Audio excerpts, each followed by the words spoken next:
Good morning guys, good morning from Paro Bhutan. So एक और नया दिन, एक और नया व्लॉग। और जैसा कि आप सभी जानते हैं, मैं कर रहा था भूटान की एक ट्रिप और आज है भूटान में अपना 5वां दिन। और अगर लास्ट व्लॉग आपने देखे होंगे तो आपको पता होगा कि काफ़ी कुछ हमने भूटान की सीरीज़ में एक्सप्लोर करा है और होपफुली व्लॉग आपको काफ़ी ज़्यादा पसंद आए होंगे। बाकी तो 5वें दिन की शुरुआत आज कुछ इस तरीके से हुई है। बाहर मौसम हो रखा है बारिश का, रात से बारिश हो रही थी और सामने माउंटेन्स के जो नज़ारे हैं काफ़ी ज़्यादा शानदार दिखाई दे रहे हैं। अभी देखिए मौसम तो बाहर काफ़ी बढ़िया हो रखा है, देखने में भी काफ़ी बढ़िया लग रहा है, लेकिन ये आज हमारे लिए थोड़ी सी प्रॉब्लम खड़ी कर सकता है, क्योंकि आपको बता दूं आज जहां हम जाने वाले हैं ना, वहां हमें करनी है थोड़ी सी ट्रैकिंग। और ट्रैकिंग के दौरान अगर बारिश हमें मिलती है तो भाई साहब मूड जो है ना पूरा ख़राब हो जाने वाला है, हालत भी पूरी ख़राब हो जाने वाली है। चलिए अपार्ट फ्रॉम दैट आपको बता दूं आज हम ट्रैक करने वाले हैं पारो की one of the famous monastery, जिसको बोला जाता है टाइगर मोनेस्ट्री, जिसको कि टाइगर नेस्ट के नाम से भी जाना जाता है। तो टाइगर नेस्ट के लिए बेसिकली एक छोटा सा ट्रैक करना पड़ता है। तो चलिए कितने घंटे की ट्रैकिंग रहेगी, टाइगर नेस्ट क्या चीज़ है, वो सारी इन्फॉर्मेशन, वो सारी डिटेल मैं आगे आपको दूंगा। फिलहाल चलते हैं नीचे रेस्टोरेंट में, क्योंकि भूख भी लग रही है सुबह सुबह उठ के। तो ब्रेकफास्ट वगैरह करके आते हैं और फिर बाकी बातें आपसे करते हैं। Alright, so let's go to our destination.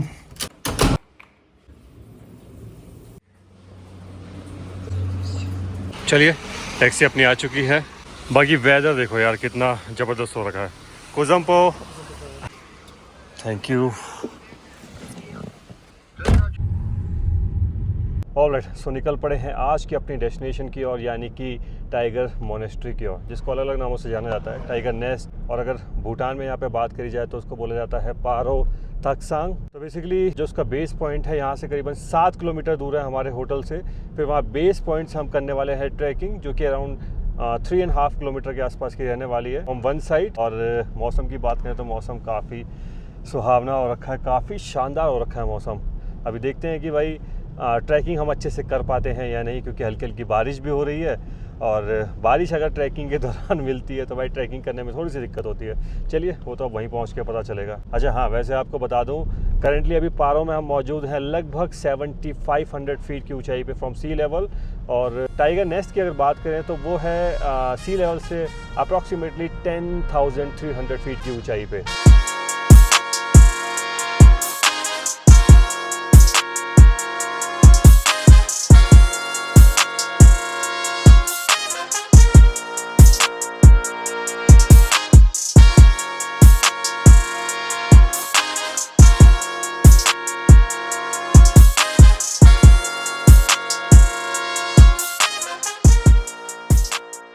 Alright, तो पहुँच चुके हैं इस ट्रैक के बेस पॉइंट पे। देख लीजिए ऐसा कुछ ये बेस पॉइंट नज़र आता है। ये देखिए जंगल से घिरा हुआ है, काफ़ी शानदार नज़ारे दिखाई दे रहे हैं। अच्छा, यहाँ सामने में ना टिकट काउंटर मौजूद है। और आपको बता दूँ इस टाइगर नेस्ट को विज़िट करने के लिए यहाँ पे आपको पे करने पड़ते हैं 1000 रुपीज़ फॉर 1 पर्सन। और देखिए ये कुछ टिकट है जो अर्जुन जी के मेल पे आ गई है। ये सही चीज़ लगी यार, काफ़ी सारी जो मतलब टिकट रहती है ना यहाँ पे, वो सारी मेल पे आ जाती है डायरेक्ट। और बाकी एक चीज़ काफ़ी कमाल लगती है यहाँ भूटान में मुझे, मतलब हर जगह इंडियन करेंसी एक्सेप्ट हो जाती है, कहीं पे आपको दिक्कत परेशानी नहीं होने वाली है। तो चलिए जी, ट्रैक की शुरुआत यहाँ से हो चुकी है। ये सामने मौजूद है प्रेइंग व्हील, जहाँ से आती हुई आवाज़ काफ़ी शानदार सुनाई दे रही है। अच्छा, जैसे अपनी घंटी की आवाज़ होती है ना मंदिरों में, तो वैसे कुछ यहाँ पे भी घंटी लगी रहती है अंदर। ये प्रेइंग व्हील पे ना एक बेसिकली ऐसे करके ना एक कुछ तो स्टिक बंदी रहती है, तो वो घंटी से कंटिन्यूसली स्ट्राइक करती है जब ये घूमता है, और ऐसी कुछ आवाज़ प्रोड्यूस होती है जो कि काफ़ी अच्छी लगती है। चलिए अपार्ट फ्रॉम दैट अभी शुरू करते हैं ट्रैक को। और सामने आपको घोड़े नज़र आ रहे होंगे, तो आपको बता दूं घोड़े पे भी आप ये ट्रैक कर सकते हैं, जो आपको ऊपर टाइगर नेस्ट तक तो नहीं लेके जाते, बिल्कुल बीच में कोई पॉइंट रहता है वहाँ पे ड्रॉप करते हैं। और टाइम देखिए अभी हो रहा है 10:18 जब हम इस ट्रैक की शुरुआत कर रहे हैं। अच्छा, बाकी अभी यहाँ पे हॉर्स का प्राइस पता करा। अगर आप हॉर्स पे जाना चाहते हैं ऊपर तो 1400 रुपये यानी कि 1400 रुपीज़ पर पर्सन का चार्ज यहाँ पे घोड़े वाले आपसे लेते हैं। और बाकी वेदर चेकआउट कीजिए यार, क्या सुहावना हो रखा है।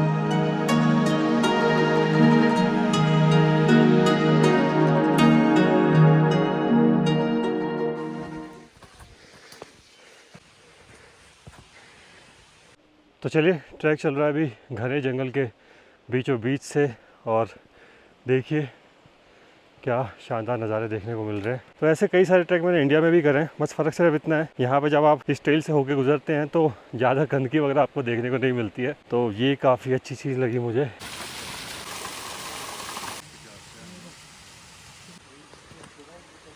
तो अभी तक तो हम बिल्कुल ऐसे कच्चे रास्ते से आ रहे थे जंगल के बीचों से निकलते हुए। अभी देखिए यहाँ पे आपको ऐसी सीढ़ियाँ देखने को मिल जाती है। और ख़ास बात पता क्या है, ये देखो, ये जो बेस है ना सीढ़ियों का, वो लक्कड़ से बना है। और इस लक्कड़ को रोकने के लिए आप ये देखिए यहाँ पे एक और ऐसा लक्कड़ गाड़ा गया है। तो कुछ ऐसी सीढ़ियाँ यहाँ पे आपको ये देखने को मिलती है।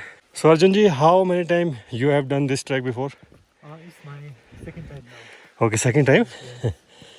And if you go alone, in how much time you will cover this? I'll take it within 1.5 hours. 1.5 hour. Very fast. तो देखिए बीच में बैठने की कितनी यूनिक अरेंजमेंट यहाँ पे आपको देखने को मिलती है, जो कि वुडन से पूरी बनाई हुई है।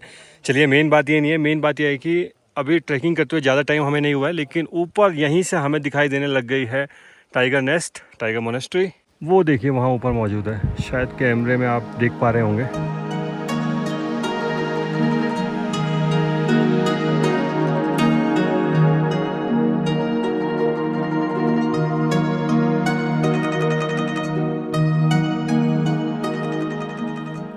तो अभी तो सिर्फ 40 मिनट्स हुए ट्रैकिंग करते हुए और हालत ख़राब हो चुकी है, क्योंकि उतना हैबिचुअल नहीं होते हम लोग ट्रैकिंग वगैरह करने की। तो इस वजह से जल्दी थोड़ा सा थक जाते हैं।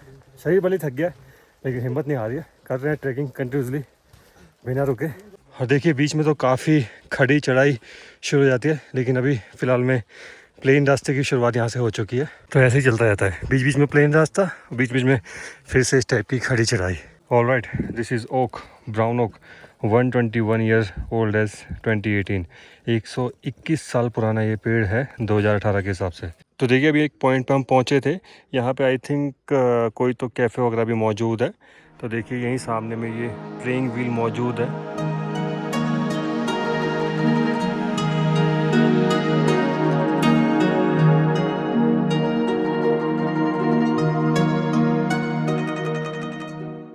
तो दोस्तों बारिश काफ़ी तेज़ शुरू हो चुकी है। लगभग 1 घंटे से भी ऊपर का समय हो गया हमें ट्रैकिंग करते हुए। और तो देखिए ट्रैकिंग आप जब भी करें, एक सलाह मैं आपको देना चाहूँगा, कम खा के चलें और ऑयली कोशिश करें कि ना खाएं, जो कि मैंने खा रखा है।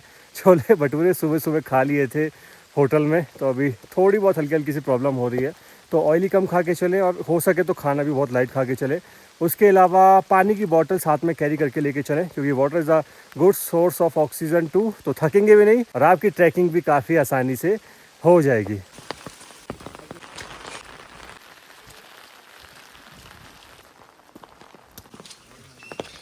तो देखिए जैसे आप नज़दीक पहुंचने लगते हैं, ऐसी काफ़ी सारी सीढ़ियां आपको नीचे उतरनी पड़ती हैं टाइगर नेस्ट तक पहुंचने के लिए। और देखिए अभी नीचे आए हैं तो काफ़ी क्लियर व्यू नज़र आ रहा है यहाँ से टाइगर नेस्ट का। और देखिए क्या खूबसूरत टाइगर नेस्ट के नज़ारे यहाँ से दिखाई दे रहे हैं। वाह मैन वाह। और देखिए यहाँ टाइगर नेस्ट के नज़दीक पहुँचते ही आपको दिखाई देता है ये खूबसूरत वाटरफॉल। और वाटरफॉल देखिए यार क्या खूबसूरत है। तो चलिए मोनेस्ट्री के यानी कि टाइगर नेस्ट के मेन एंट्रेंस गेट से अभी एंट्री हमने ले ली है। ये सामने देख लीजिए एंट्री गेट मौजूद है। ये यहाँ पे है खूबसूरत सा वाटरफॉल। वैसे आपको बता दूं यहाँ तक आने में करीबन 2 घंटे का समय हमें लग चुका है, क्योंकि टाइम अभी हो गया है लगभग 12:20। और जैसा आप सभी जानते हैं कि मोनेस्ट्रीज़ के अंदर भाई वीडियोग्राफी फोटोग्राफी अलाउ नहीं होती है, तो वो तो अंदर से मैं आपको नहीं दिखा सकता हूँ। लेकिन हाँ, इस टाइगर नेस्ट की हिस्ट्री मैं ज़रूर आपको बता सकता हूँ। तो आपको बता दूँ कई 100 साल पहले गुरु पद्मसंभवा, जिनको गुरु रिम्पोचे भी कहा जाता है, वो यहाँ पे आए थे। और कैसे आए थे? वो यहाँ पे आए थे उड़ती हुई बाघन के ऊपर, यानी कि फ्लाइंग टाइगर्स के ऊपर, जिसकी वजह से इसका नाम पड़ा टाइगर नेस्ट। तो यहाँ आके उन्होंने बेसिकली बौद्ध धर्म का प्रचार किया। और इस टाइगर नेस्ट के बारे में एक फैक्ट आपको और बता दूँ, करंट स्ट्रक्चर जो आप देखते हैं इसको बनाया गया था 1692 में, लेकिन 1998 में इसमें आग लग गई थी और इसको फिर रिनोवेट किया गया, दोबारा से बनाया गया। तो आप कह सकते हो करंट वाला जो स्ट्रक्चर है वो 1998 का बना हुआ है। अभी मुझे एग्जैक्टली आइडिया नहीं है कि भाई दोबारा से पूरा स्ट्रक्चर बनाया गया था या रिनोवेट किया गया था। तो चलिए जी, टाइगर नेस्ट होके हम आ गए हैं। काफ़ी कुछ अंदर जानने को मिलता है गुरु रिम्पोचे यानी कि गुरु पद्मसंभवा, और उनके अलावा भगवान बुद्ध की भी काफ़ी सारी प्रतिमा आपको देखने को मिलती है। साथ ही साथ एक चीज़ मैंने ख़ास नोटिस करी, भूटान की जितने भी मोनेस्ट्रीज़ हैं, जितने भी लहांग हैं, वहाँ पे आपको भूटान के करंट किंग और भूटान की रॉयल फैमिली की भी काफ़ी सारी तस्वीरें देखने को मिलती है, जिससे मतलब ये प्रतीत होता है कहीं ना कहीं कि भाई ये अपने किंग को बहुत ज़्यादा रिस्पेक्ट देते हैं। तो सब जगह जहाँ पे भी आप जाएंगे आपको भूटान की रॉयल फैमिलीज़ की फ़ोटो देखने को मिलती हैं। करंट किंग की फ़ोटो तो आपको देखने को मिलेगी उनकी और उनकी फैमिली की। तो चलिए घूम के काफ़ी अच्छा लगा, दर्शन करके काफ़ी अच्छा लगा। एक अलग ही सुकून, एक अलग ही शांति मिलती है मोनेस्ट्री में जब भी दर्शन करने आप जाते हो। तो बाकी आपको बता दूं अंदर कई सारे अलग अलग सेक्शन हैं, तो अंदर घूमने में भी टाइम लगता है। मुझे लगता है कि आई थिंक 40 मिनट तो लग गए होंगे शायद अंदर घूमने में हमें। तो अभी वापस जाते टाइम इन सीढ़ियों को चढ़ के हमें जाना पड़ेगा। काफ़ी सारी सीढ़ियाँ हैं, तो कुछ पॉइंट तक तो हालत ख़राब होने वाली है, लेकिन उसके बाद जो रास्ता है वो फिर सीधा नीचे जाता हुआ रास्ता, मतलब आपको क्लाइम नहीं करना पड़ेगा further. What's the time right now Arjun ji? 1:13. 1:13। तो चलिए अभी देखते हैं कि भाई कितना टाइम यहाँ से नीचे जाने में, यानी कि बेस पॉइंट तक जाने में हमें लगता है। मेरी आइडिया से 1-1.25 घंटे में तो पहुँच जाने वाला है, और बाकी नीचे पहुँच के आपको अपडेट करते हैं।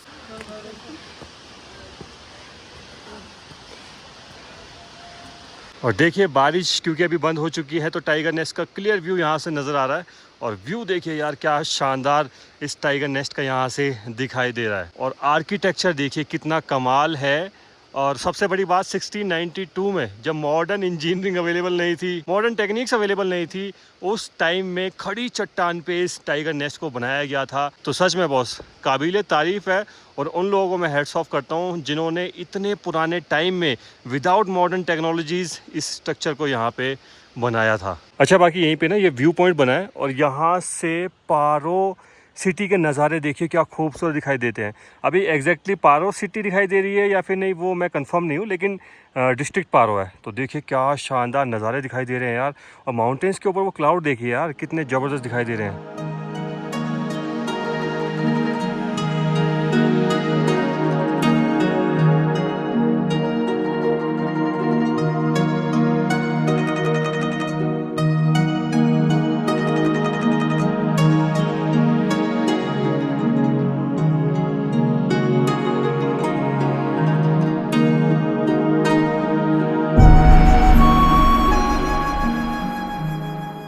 तो चलिए जी, टाइम हो चुका है 2:50 और हम लौट के आ चुके हैं वापस अपने बेस पॉइंट पे। अभी आप देख लीजिए कितना टाइम लगा।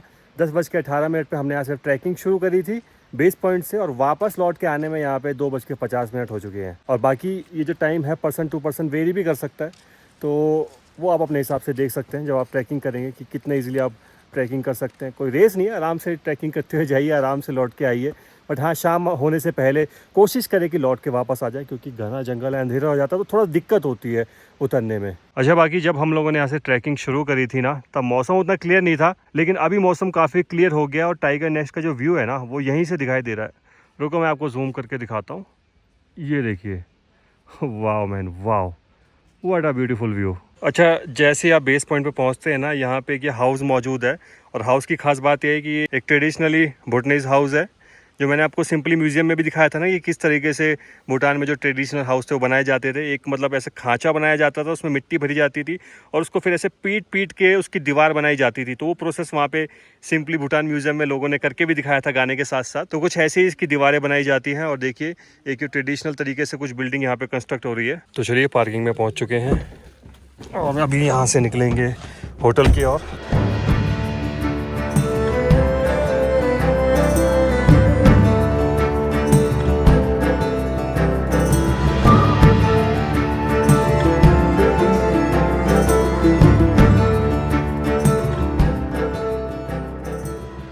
तो अभी हम गुजर रहे हैं पारो के कोर्ट के सामने से, और कोर्ट देखिए यार कितना ब्यूटीफुल बना रखा है। वाह, यहाँ तो चाहे पुलिस स्टेशन हो, कोर्ट हो, या कोई आम बिल्डिंग हो, सारी खूबसूरती नज़र आती हैं। और ये है यहाँ पे मौजूद एक फुटबॉल स्टेडियम। तो चलिए, now it's time for lunch, और पहुँच गए हैं उस सेम डेस्टिनेशन पे जहाँ पे कल हमने लंच करा था, द बिरयानी हाउस थाली। अच्छा, रेस्टोरेंट तो ये मैंने कल भी आपको दिखा दिया था, बाकी आज खाना यहाँ पे थोड़ा सा चेंज कर दिया है। कल यहाँ पे वेज फ्राइड राइस ट्राई करे थे, आज यहाँ पे ले लिया है एक वेज पास्ता।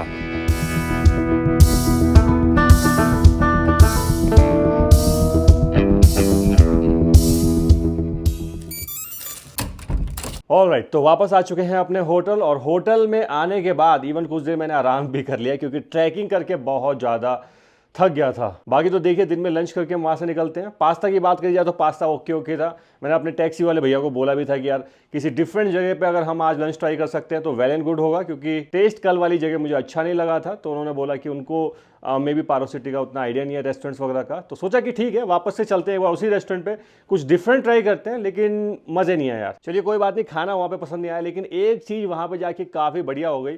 मुझे ये नहीं पता था कि भाई भूटान में भी अपना जो यूपीआई इंटरनेशनल है वो वर्क करता है, क्योंकि लास्ट टाइम मैं गया था नेपाल तब मैंने आपको बताया था कि अपना जो यूपीआई है अभी वो नेशनल से हो चुका है इंटरनेशनल। तो नेपाल में तो अच्छे से वर्क करता था, लेकिन भूटान का मुझे आइडिया नहीं था। तो वहाँ पे होटल के मर्चेंट बार कोड पे मैंने ऐसे ट्राई करके देखा पेमेंट करने का, तो वहाँ पे पेमेंट हो गई यूपीआई इंटरनेशनल एक्टिव करने के बाद।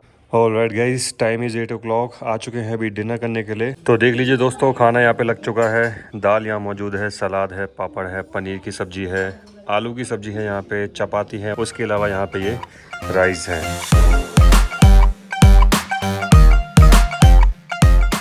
Good morning from Bhutan. So रात में डिनर करके आने के बाद सीधा सो गया था, क्योंकि बहुत ज़्यादा थक गए थे ट्रैक वगैरह करके, पैरों में हल्का हल्का दर्द हो रहा था। तो सोचा कि यार सुबह उठ के ही व्लॉग को रैप अप करेंगे, फिलहाल तो सो जाते हैं, और इसी वजह से आज उठने में भी थोड़ा सा लेट हो गया। चलिए अपार्ट फ्रॉम दैट आज है हमारा डे 6 भूटान में, और ये इतने सारे दिन भूटान में कैसे निकल गए पता ही नहीं चला। इतना खूबसूरत देश है, घूमने में इतना मज़ा आ रहा है कि 6 दिन कब बीत गए कुछ भी नहीं पता चला। चलिए इसके अलावा आपको बता दूं, आज हम यहाँ पारो से जाने वाले हैं फुनसोलिंग की ओर, और फिर फुनसोलिंग से क्रॉस करके हम एंटर हो जाएंगे जयगांव इंडिया में। सो बेसिकली आज हम भूटान से इंडिया जाने वाले हैं, और बहुत ज़्यादा कुछ कवर करने के लिए नहीं है, तो सोचा कि इंडिया जाने तक का पार्ट भी इसी व्लॉग में इंक्लूड कर देते हैं। बाकी इससे पहले हम होटल को चेकआउट करें और पारो को अलविदा बोले। आ गए हैं यहाँ पे ब्रेकफास्ट करने के लिए। ये कुछ आइटम अवेलेबल हैं आज। पराठे हैं, पास्ता है, यहाँ पे आलू है, उसके अलावा पोहा है, चाय है, उसके अलावा देखिए आलू भुजिया नमकीन यहाँ पे दी गई है, जो कि मैंने किसी होटल में पहली बार देखा है ब्रेकफास्ट में देते हुए।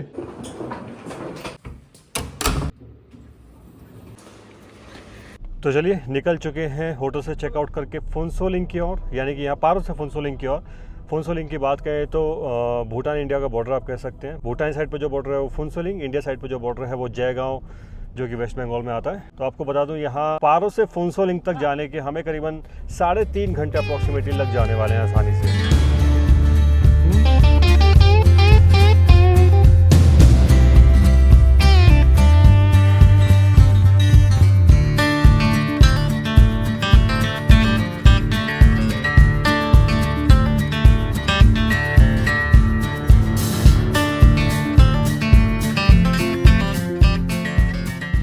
तो लीजिए पेश है आपके सामने पारो एयरपोर्ट का ये शानदार व्यू, और देखिए एयरपोर्ट कितना खूबसूरत नज़र आता है। अभी किसी फ्लाइट का अराइवल या डिपार्चर देखने को मिलता है तो और ज़्यादा मज़े आते हैं, लेकिन अभी पता नहीं कि यहाँ पे फ्लाइट का अराइवल और डिपार्चर का टाइमिंग क्या रहता है। तो चलिए देखते हैं, कुछ देर यहाँ वेट करते हैं। अगर फ्लाइट का अराइवल या डिपार्चर, सॉरी 9:55 अराइवल है भूटान एयरलाइंस का। ओके। तो मैम बता रही हैं यहाँ पे हाँ अभी कोई फ़्लाइट लैंड होते हुए शायद हमें नज़र आ सकती है। और बाकी देखिए उधर दिखाई देता है पारो का खूबसूरत जोंग, जो कि बहुत ही ज़्यादा खूबसूरत दिखाई दे रहा है। और तो बाकी एयरपोर्ट चेक करिए यार, कितना ज़्यादा शानदार दिखाई देता है। ये दुनिया के सबसे खूबसूरत एयरपोर्ट में से एक, और साथ ही साथ दुनिया के सबसे खतरनाक एयरपोर्ट में से भी एक इस एयरपोर्ट को माना जाता है। तो देखिए यहाँ पे स्पेशली एक व्यू पॉइंट ये बनाया हुआ है, जहाँ पे आगे सभी लोग इस खूबसूरत पारो एयरपोर्ट के नज़ारों का लुत्फ़ उठाते हैं।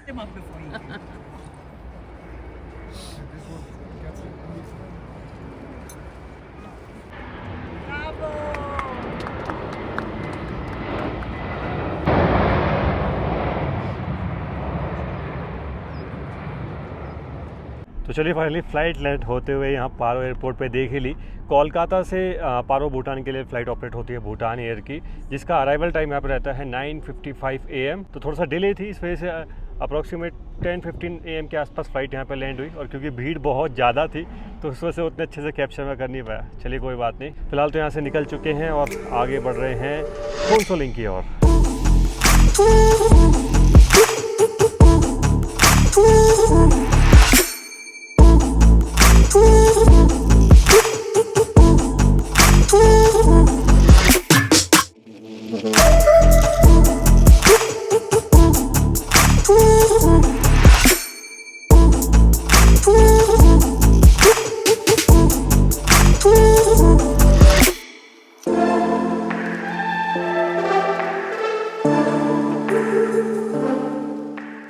ओके सर, कभी दोबारा आएंगे तो करेंगे मुलाकात।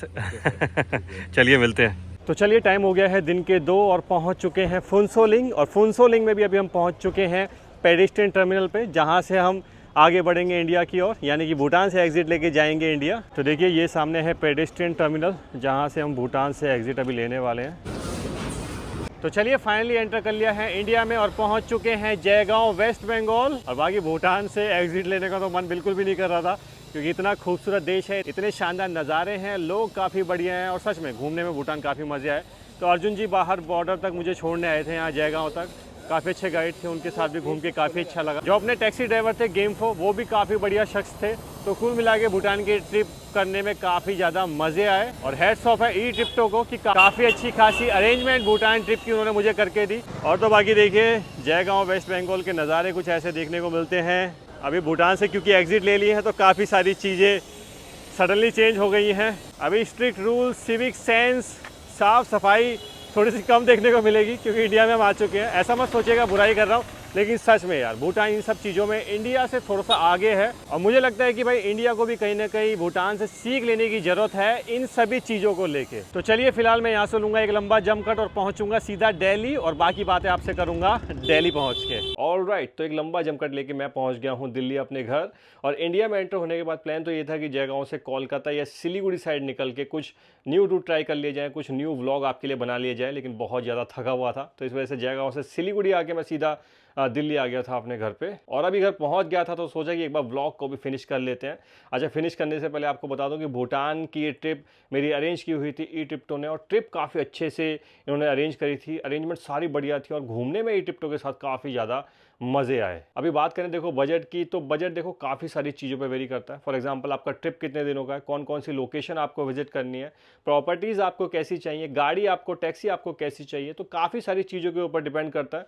तो एक काम करूँगा, ई ट्रिप्टो के कॉन्टैक्ट आपको डिस्क्रिप्शन में दे दूंगा, तो उस पर कॉल करके आप बजट का आइडिया ले सकते हैं भूटान ट्रिप का। बाकी हाँ, एक हिंट आपको बता देता हूँ कि सस्ता तो ये ट्रिप आपको बिल्कुल भी नहीं पड़ने वाला है, क्योंकि आपको पता ही है भूटान ट्रिप के दौरान भाई SDF फीस पे करो, टूर गाइड का चार्ज पे करो, और टूर पैकेज का अलग से पे करो, प्लस एंट्री फीस वगैरह काफ़ी होती है हर जगह विजिट करने की, जो कि सारे ब्लॉग्स में मैंने आपको बताया है। तो हाँ, भूटान का ट्रिप अगर आप कर रहे हैं तो सस्ते में तो बॉस आप नहीं निपटने वाले हैं। तो हाँ, अगर अच्छे से डिटेल में जानकारी लेना चाहते हो बजट की, तो इनके कॉन्टैक्ट नंबर डिस्क्रिप्शन में मेंशन है ई ट्रिप्टो के, उनको कॉन्टैक्ट आप कर सकते हैं। तो चलिए फिलहाल तो इस ब्लॉग को करते हैं यही रैप अप, मिलते हैं नेक्स्ट ब्लॉग में। Till then bye bye, take care, love you all. और पता है कि खाली हाथ नहीं जाना होता, अगर वीडियो पसंद आई तो वीडियो को लाइक शेयर, चैनल को सब्सक्राइब करके जाना होता है। चलिए मिलते हैं फिर नेक्स्ट ब्लॉग में, बाय बाय।